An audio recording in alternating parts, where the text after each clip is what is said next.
Nakakamiss din pala mag-ulam ng pork giniling with quail egg kaya naisipan ko magluto sa bahay. Grabe, sobrang sarap ulamin nito lalo pag ipaparis mo sa bahaw na kanin. Ubus talaga pati kanin tutong.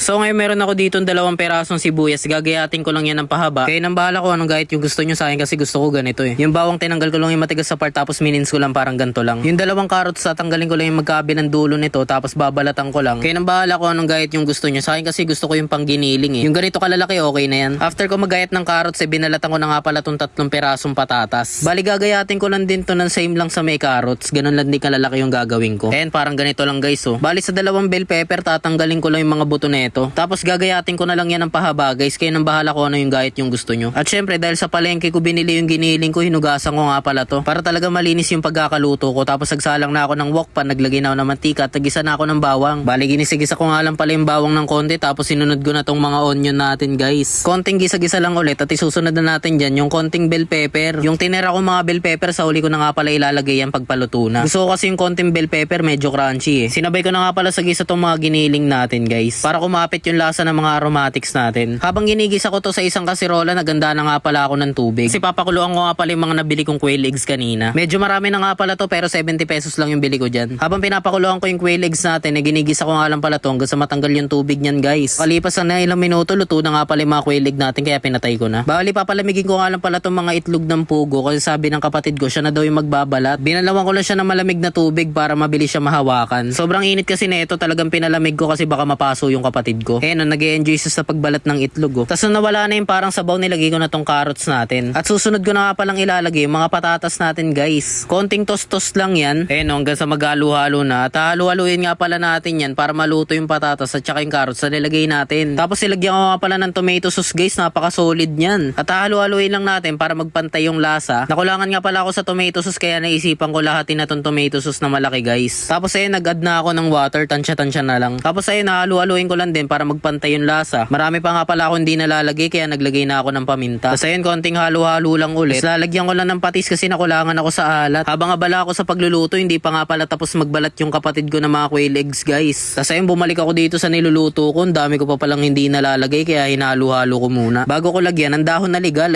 Sobrang laki niya, napaka-solid niyan. Tapos nilagyan ko ng paminta ulit tsaka asin na legal. Legal yan guys, walang huli yan.